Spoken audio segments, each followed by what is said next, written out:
एक बूढ़ी माँ की दर्द भरी कहानी। 3 साल हो चुके थे बेटा को अपने घर छोड़कर विदेश में बसे हुए। इन 3 सालों में बूढ़ी माँ और भी ज़्यादा बूढ़ी हो गई थी। 75 वर्ष की उम्र में सुलोचना देवी की याददाश्त काफ़ी कमज़ोर होती जा रही थी। उन्हें रोज़मर्रा की चीज़ें याद न रहती, लेकिन जो चीज़ उन्हें हमेशा याद रहती वह था उनका बेटा।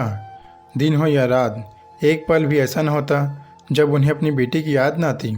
दूसरी तरफ बेटा, जो साल भर में एक आध बार अपनी माँ को फ़ोन कर लिया करता और 2 मिनट से ज़्यादा बातें भी ना किया करता, फिर भी यह बूढ़ी माँ टकटकी लगाए अपने बेटे का इंतज़ार करती रहती। एक दिन बेटे का विदेश से फ़ोन आया। हेलो हेलो, सुन रही हो ना माँ? मैं अनिल बोल रहा हूँ, तुम्हारा बेटा। कैसी हो माँ? मैं ठीक हूँ बेटा। तुम, बहू और मेरा पोता कैसा है? माँ ने पूछा। सब अच्छे हैं माँ। अगले हफ्ते मैं गांव आ रहा हूँ माँ, तुम्हें लेने। अब हम साथ में लंदन में ही रहेंगे माँ। तुम्हारी बहू कह रही थी माँ को यहाँ पर लेकर आओ, बेचारी अकेली वहाँ परेशान होती होगी, बेटे ने कहा। माँ की बूढ़ी सूखी आंखें आंसुओं से भीग गईं। उसके कमज़ोर शरीर की नस नस में खुशी की लहर दौड़ गई। बेटे और बहू का अपने प्रति प्रेम देखकर माँ का मन खुशी से भर आया। बेटे ने आगे कहा, माँ तैयार रहना माँ, मुझे ज़्यादा दिन छुट्टियाँ नहीं है। जिससे जितना पैसे लेना है लेकर रखना, तब तक मैं प्रॉपर्टी डीलर से बात कर लेता हूँ। घर के लिए? घर के लिए? माँ ने पूछा। हाँ माँ, गांव का घर हमें बेच देना पड़ेगा। अब हम साथ में ही रहने वाले हैं तो वहाँ का घर रखने से कोई मतलब ही नहीं है, बेटे ने कहा। बुढ़ापे की वजह से ठीक से चलने में अक्षम माँ ने पूरे मोहल्ले में घूम घूम कर अपनी इस खुशखबरी को सबको सुनाया। सभी को खुशी हुई। सबको लगा माँ जी के आखिरी दिन अपने परिवार के साथ खुशी से बीत जाएंगे।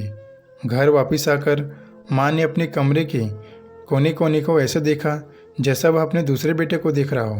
देखे भी क्यों ना, उस घर को अपने बेटे से कम थोड़ा ना समझता था। अपने पति के साथ 40 साल यही तो बिताए थे, लेकिन अब मजबूर थी। बुढ़ापे के आखिरी साल बेटे और बहू के साथ बिताना चाहती थी। दिल पर पत्थर रखकर घर बेचने के लिए माँ तैयार हो गई। आनन फानन में बेटे ने घर को आधे दाम पर बेच दिया। माँ ने यादा नहीं, लेकिन जिन चीज़ों से दिल लगा था उन चीज़ों को समेटा और बेटे के साथ टैक्सी में बैठकर एयरपोर्ट के लिए चल गई। एयरपोर्ट पर आकर बेटी ने माँ से कहा, माँ तुम यहीं बेंच पर बैठो, मैं सामान और बोर्डिंग पास की जांच करा कर आता हूँ। वहाँ वक्त लगता है और खड़ा रहना पड़ता है, तुम्हें तकलीफ़ होगी, तुम यहीं आराम करो। मैं यूँ गया और यूँ आया। माँ मेज पर बैठ गई और बेटा अंदर चला गया। काफ़ी समय हो गया, बेटा वापस नहीं आया। माँ सोचने लगी ज़्यादा भीड़ हो गई इसलिए देर लग रही होगी। अंधेरा होने को आया, अब तो लोगों की चहलकदमी भी कम होने लगी। माँ को अब चिंता होने लगी। एक कर्मचारी ने आकर पूछा, किससे मिलना है माँ जी आपको? यहाँ क्यों बैठी हैं? डरती आवाज़ में सुलोचना देवी ने बोला, मैं, मेरा बेटा अंदर सामान जांच कराने गया है, लंदन जा रहे हैं हम। क्या नाम है माँ जी आपके बेटे का? कर्मचारी ने पूछा। अनिल नाम है मेरे बेटे का, सुलोचना देवी ने बताया। कर्मचारी अंदर गया। थोड़ी देर के बाद बाहर लौटा। उसने सुलोचना देवी से कहा, माँ जी लंदन जाने वाली फ़्लाइट तो दोपहर की ही जा चुकी है और आपका बेटा भी उस फ्लाइट में बैठकर लंदन जा चुका है। अब आपके यहाँ बैठने से कोई मतलब नहीं है, आप भी अपने घर चले जाइए। क्या, जा चुका है और मैं घर जाऊँ? घर? माँ की आंखों से आंसुओं का सैलाब उठने लगे। जैसे तैसे माँ घर पहुँची, जो उसका था ही नहीं, बिक चुका था। वह बरामदे में तुलसी के पास सो गई। घर के नए मालिक को उस पर दया आई तो एक कमरे को किराए से दे दिया।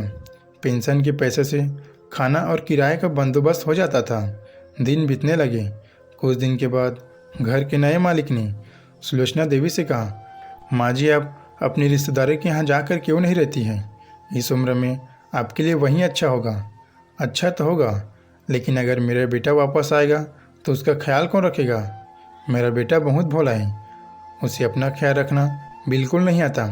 मैं कहीं नहीं जाऊंगी, क्या पता उसे मेरी ज़रूरत कब पड़ जाए। माँ ने कहा। दोस्तों, सच बता रहा हूँ, माँ की ऐसी बात सुनकर मेरी आंखों से आंसू आ गए। किसी ने सच ही कहा है, पूत कपूत हो सकता है लेकिन माँ कभी कुमाता नहीं हो सकती।